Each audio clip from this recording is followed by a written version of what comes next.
Chapter 10. Gravitation. In chapters 8 and 9, we have learned about the motion of objects and forces the cause of motion. We have learned that a force is needed to change the speed or the direction of motion of an object. We always observe that an object dropped from a height falls towards the Earth. We know that all the planets go around the sun. The moon goes around the Earth. In all these cases, there must be some force acting on the objects, the planets, and on the moon. Isaac Newton could grasp that the same force is responsible for all these. This force is called the gravitational force. In this chapter, we shall learn about gravitation and the universal law of gravitation. We shall discuss the motion of objects under the influence of gravitational force on the Earth. We shall study how the weight of a body varies from place to place. We shall also discuss the conditions for objects to float in liquids. 10.1 Gravitation. We know that the moon goes around the Earth. An object, when thrown upwards, reaches a certain height and then falls downwards.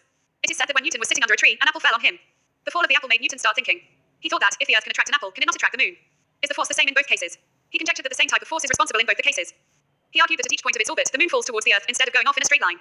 So, it must be attracted by the Earth. But we do not really see the moon falling towards the Earth. Let us try to understand the motion of the moon by recalling activity 8.11. Activity 10.1. Take a piece of thread. Tie a small stone at one end. Hold the other end of the thread and whirl it round, as shown in figure 10.1. Note the motion of the stone. Release the thread. Again, note the direction of motion of the stone. Figure 10.1, a stone describing a circular path with a velocity of constant magnitude. Before the thread is released, the stone moves in a circular path with a certain speed and changes direction at every point. The change in direction involves change in velocity or acceleration. The force that causes this acceleration and keeps the body moving along the circular path is acting towards the center. This force is called the centripetal, meaning center-seeking force. In the absence of this force, the stone flies off along a straight line. This straight line will be a tangent to the circular path. More to know. Tangent to a circle. A straight line that meets the circle at one and only one point is called a tangent to the circle. Straight line ABC is a tangent to the circle at point B. The motion of the moon around the Earth is due to the centripetal force. The centripetal force is provided by the force of attraction of the Earth. If there were no such force, the moon would pursue a uniform straight line motion. It is seen that a falling apple is attracted towards the Earth. Does the apple attract the Earth?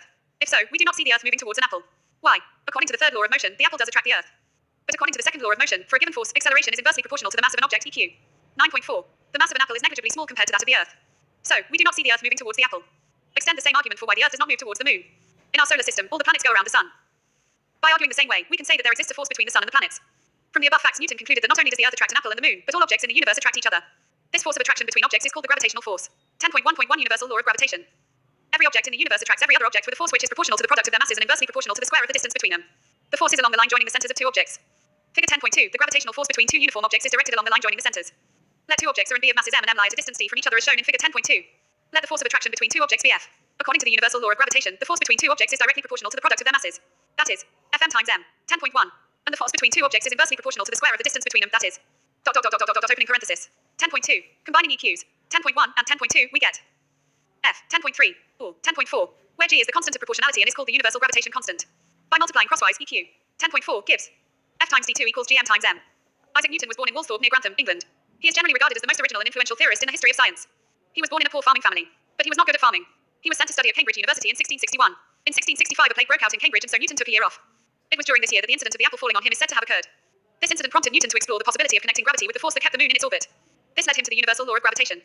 It is remarkable that many great scientists before him knew of gravity but failed to realize it. Isaac Newton. 1642-1727. Newton formulated the well-known laws of motion. He worked on theories of light and color. He designed an astronomical telescope to carry out astronomical observations. Newton was also a great mathematician. He invented a new branch of mathematics called calculus. He used it to prove that for objects outside a sphere of uniform density, the sphere behaves as if the whole of its mass is concentrated at its center. Newton transformed the structure of physical science with his three laws of motion and the universal law of gravitation. As the keystone of the scientific revolution of the 17th century, Newton's work combined the contributions of Copernicus, Kepler, Galileo, and others into a new powerful synthesis. It is remarkable that though the gravitational theory could not be verified at that time, there was hardly any doubt about its correctness. This is because Newton based his theory on sound scientific reasoning and backed it with mathematics. This made the theory simple and elegant. These qualities are now recognized as essential requirements of a good scientific theory. How did Newton guess the inverse square rule? There has always been a great interest in the motion of planets. By the 16th century, a lot of data on the motion of planets had been collected by many astronomers.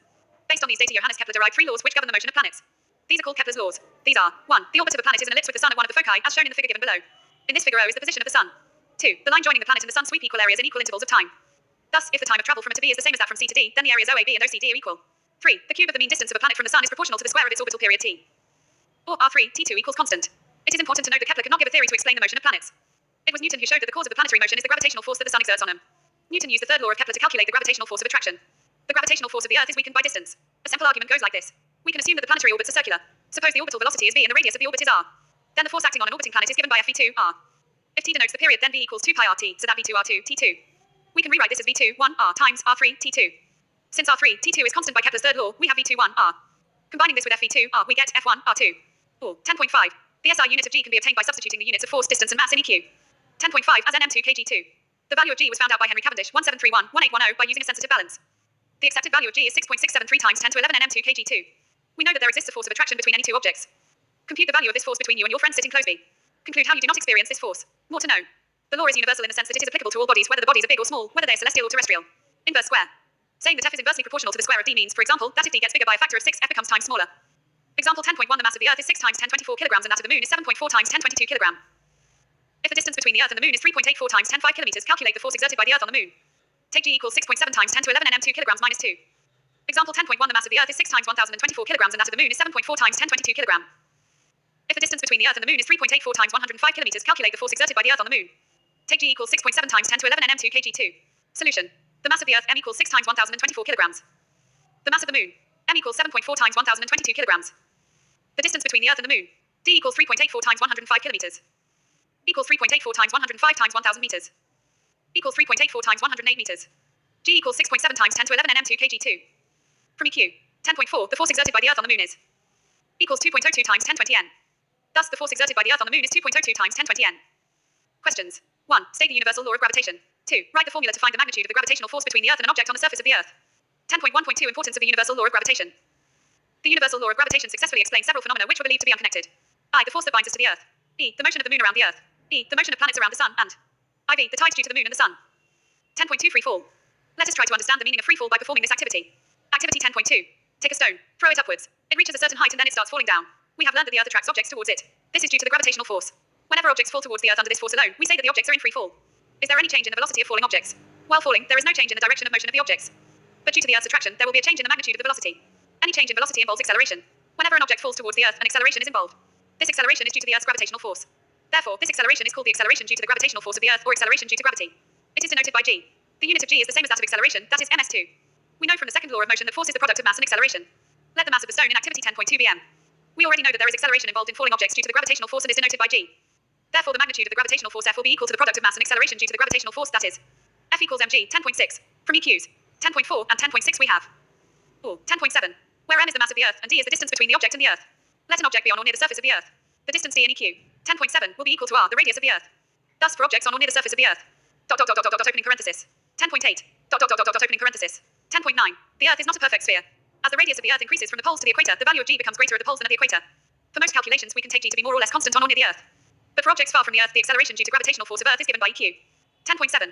10.2.1 to calculate the value of g. To calculate the value of g, we should put the values of g, m, and r in EQ 10.9, namely, universal gravitational constant, g equals 6.7 times 10 to 11 nm 2 kg2, mass of the Earth, m equals 6 times 1024 kilograms, and radius of the Earth, r equals 6.4 times 106 meters, equals 9.8 meters s2. Thus, the value of acceleration due to gravity of the Earth, g equals 9.8 meters s2. 10.2.2 Motion of objects under the influence of gravitational force of the Earth.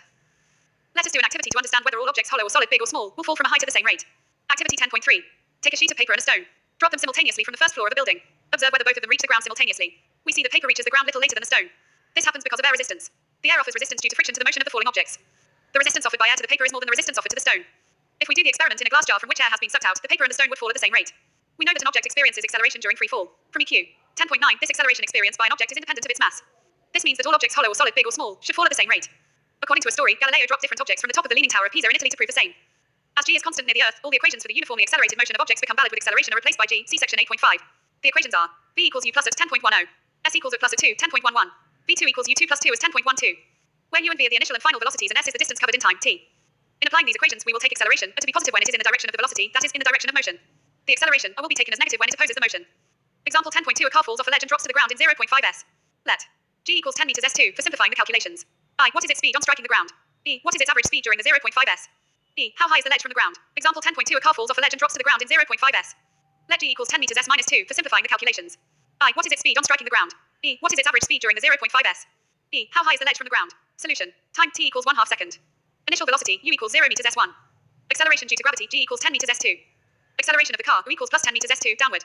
I. Speed v equals at. V equals 10 meters s2 times 0.5 s. Equals 5 meters s1. E. Average speed. Equals 0 meters s1 plus 5 meters s1, 2. Equals 2.5 meters s1. E. Distance traveled s equals 1/2 82. Equals 1/2 times 10 meters s2 times 0.5 s2. Equals 1/2 times 10 meters s2 times 0.25 s2. Equals 1.25 meters. Thus, I. Its speed on striking the ground. Equals 5 meters s1. E. Its average speed during the 0.5 s equals 2.5 meters s1. E. Height of the ledge from the ground equals 1.25 meters. Example 10.3, an object is thrown vertically upwards and rises to a height of 10 meters. Calculate I. The velocity with which the object was thrown upwards and E. The time taken by the object to reach the highest point. Example 10.3, an object is thrown vertically upwards and rises to a height of 10 meters. Calculate I. The velocity with which the object was thrown upwards and E. The time taken by the object to reach the highest point. Solution. Distance traveled s equals 10 meters. Final velocity v equals 0 meters s1. Acceleration due to gravity g equals 9.8 meters s2. Acceleration of the object equals minus 9.8 meters s2. Upward motion. I. v2 equals u2 plus 2 as. 0 equals U2 plus 2 times minus 9.8 meters S2 times 10 meters. U2 equals minus 2 times 9.8 times 10 square meters S2. U equals MS1. U equals 14 meters S1. V equals U plus AT. 0 equals 14 meters S1 9.8 meters S2 times T. T equals 1.43 S. Thus, I, initial velocity, U equals 14 meters S1 and E, time taken, T equals 1.43 S.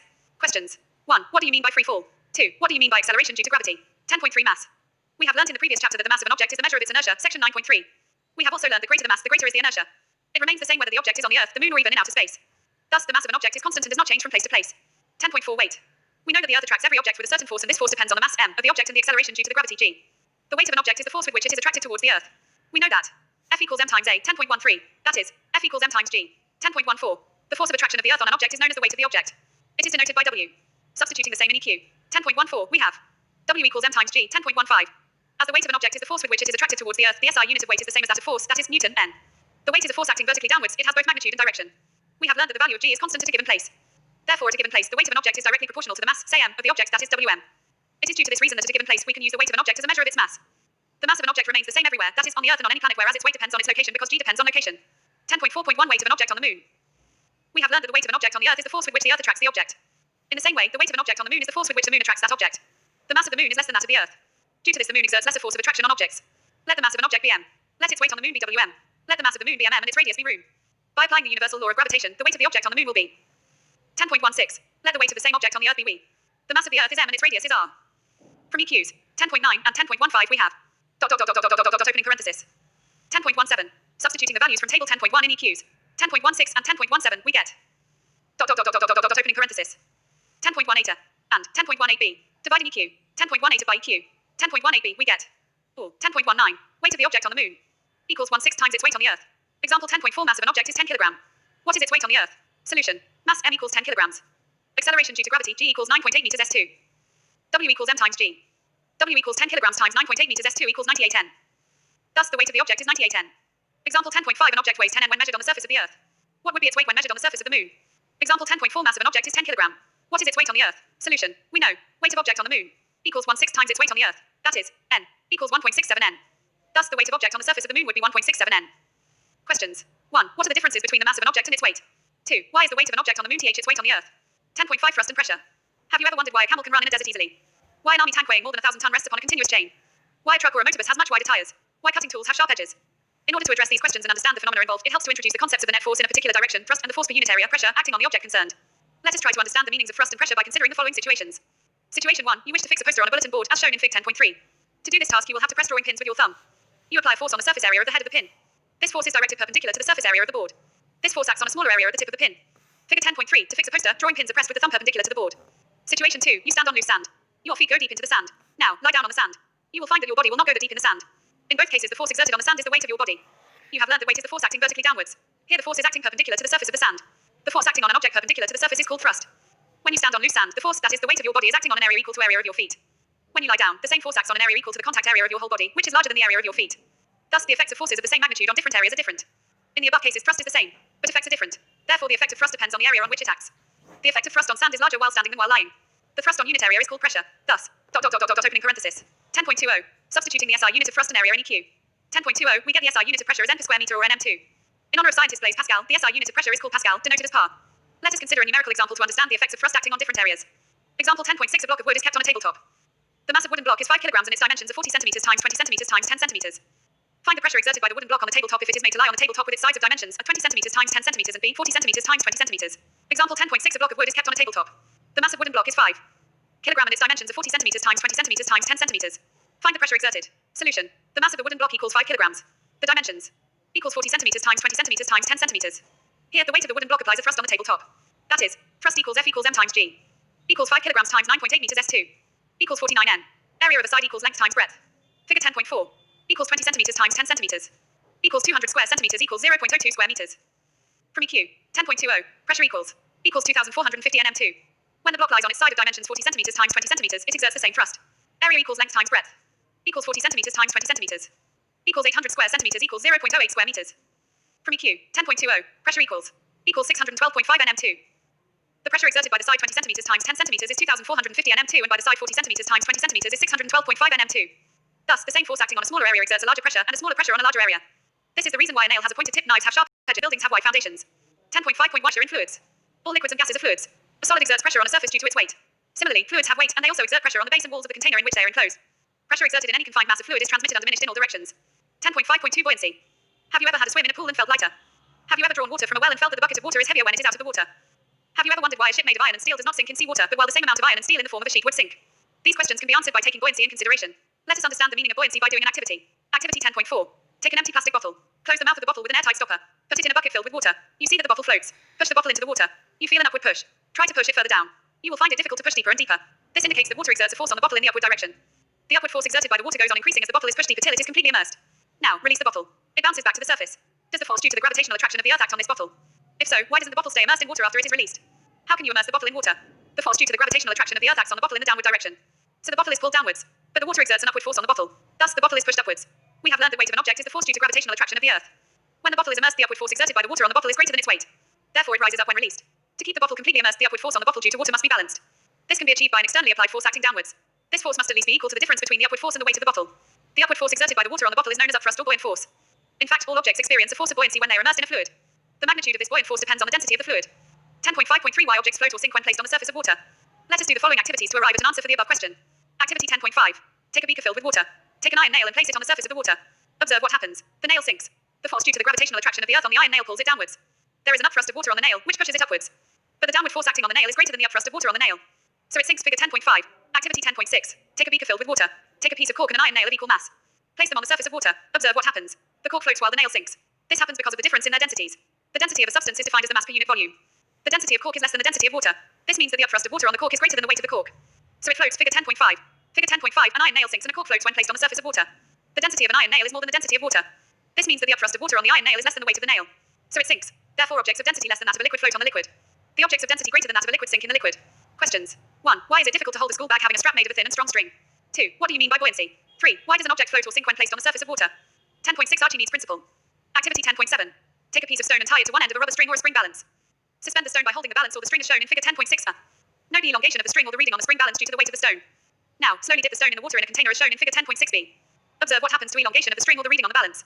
You will find that the elongation of the string or the reading of the balance decreases as the stone is gradually lowered in the water. However, no further change is observed once the stone gets fully immersed in the water. What do you infer from the decrease in the extension of the string or the reading of the spring balance? We know that the elongation produced in the string or the spring balance is due to the weight of the stone. Since the extension decreases once the stone is lowered in water, it means that some force acts on the stone in upward direction. As a result, the net force on the string decreases and hence the elongation also decreases. As discussed earlier, this upward force exerted by water is known as the force of buoyancy. A. B. Figure 10.6. Observe the elongation of the rubber string due to the weight of a piece of stone suspended from it in air. B. The elongation decreases as the stone is immersed in water. What is the magnitude of the buoyant force experienced by a body? Is it the same in all fluids for a given body? Do all bodies in a given fluid experience the same buoyant force? The answer to these questions is contained in Archimedes' principle, stated as follows. When a body is immersed fully or partially in a fluid, it experiences an upward force that is equal to the weight of the fluid displaced by it. Now, can you explain why a further decrease in the elongation of the string was not observed in activity 10.7 as the stone was fully immersed in water? Archimedes was a Greek scientist. He discovered the principle, subsequently named after him, after noticing that the water in a bathtub overflowed when he stepped into it. He ran through the streets shouting, Eureka, which means, I have got it. This knowledge helped him to determine the purity of the gold in the crown made for the king. Archimedes. His work in the field of geometry and mechanics made him famous. His understanding of levers, pulleys, wheels, and axle helped the Greek army in its war with Roman army. Archimedes' principle has many applications. It is used in designing ships and submarines. Lactometers, which are used to determine the purity of a sample of milk, and hydrometers used for determining density of liquids, are based on this principle. Questions. 1. You find your mass to be 42 kilograms on a weighing machine. Is your mass more or less than 42 kilograms? 2. You have a bag of cotton and an iron bar, each indicating a mass of 100 kilograms when measured on a weighing machine. In reality, one is heavier than other. Can you say which one is heavier and why? 10.7 Relative density. As you know, the density of a substance is defined as mass of a unit volume. The unit of density is kilogram per meter cube, kilogram m3. The density of a given substance, under specified conditions, remains the same. Therefore, the density of a substance is one of its characteristic properties. It is different for different substances. For example, the density of gold is 19,300 kilograms m3, while that of water is 1,000 kilograms m3. The density of a given sample of a substance can help us to determine its purity. It is often convenient to express density of a substance in comparison with that of water. The relative density of a substance is the ratio of its density to that of water. Since the relative density is a ratio of similar quantities, it has no unit. Example 10.7 Relative density of silver is 10.8. The density of water is 103 kilograms m3. What is the density of silver in SI unit? Solution. Relative density of silver equals 10.8. Relative density equals density of silver equals relative density of silver times density of water equals 10.8 times 103 kilograms m3. What you have learned. The law of gravitation states that the force of attraction between any two objects is proportional to the product of their masses and inversely proportional to the square of the distance between them. The law applies to objects anywhere in the universe. Such a law is said to be universal. Gravitation is a weak force unless large masses are involved. The force of gravity decreases with altitude. It also varies on the surface of the Earth, decreasing from poles to the equator. The weight of a body is the force with which the Earth attracts it. The weight is equal to the product of mass and acceleration due to gravity. The weight may vary from place to place, but the mass stays constant. All objects experience a force of buoyancy when they are immersed in a fluid. Objects having density less than that of the liquid in which they are immersed float on the surface of the liquid. If the density of the object is more than the density of the liquid in which it is immersed, then it sinks in the liquid. exercises. 1. How does the force of gravitation between two objects change when the distance between them is reduced to half? 2. Gravitational force acts on all objects in proportion to their masses. Why then, a heavy object does not fall faster than a light object? 3. What is the magnitude of the gravitational force between the Earth and a 1 kilogram object on its surface? Mass of the Earth is 6 times 1024 kilograms and radius of the Earth is 6.4 times 106 meters. 4. The Earth and the Moon are attracted to each other by gravitational force. Does the Earth attract the Moon with a force that is greater or smaller or the same as the force with which the Moon attracts the Earth? Why? 5. If the Moon attracts the Earth, why does the Earth not move towards the Moon? 6. What happens to the force between two objects if I. The mass of one object is doubled. E. The distance between the objects is doubled and tripled. E. The masses of both objects are doubled. 7. What is the importance of universal law of gravitation? 8. What is the acceleration of free fall? 9. What do we call the gravitational force between the Earth and an object? 10. Amit buys few grams of gold at the polls as per the instruction of one of his friends. He hands over the same when he meets him at the equator. Will the friend agree with the weight of gold bought? If not, why? Hint, the value of G is greater at the poles than at the equator. 11. Why will a sheet of paper fall slower than one that is crumpled into a ball? 12. Gravitational force on the surface of the Moon is only as strong as gravitational force on the Earth. What is the weight in newtons of a 10 kilograms object on the Moon and on the Earth? 13. A ball is thrown vertically upwards with a velocity of 49 meters per second. Calculate. I. The maximum height to which it rises. E. The total time it takes to return to the surface of the Earth. 14. A stone is released from the top of a tower of height 19.6 meters. Calculate its final velocity just before touching the ground. 15. A stone is thrown vertically upward with an initial velocity of 40 meters per second. Taking G equals 10 meters per square second, find the maximum height reached by the stone.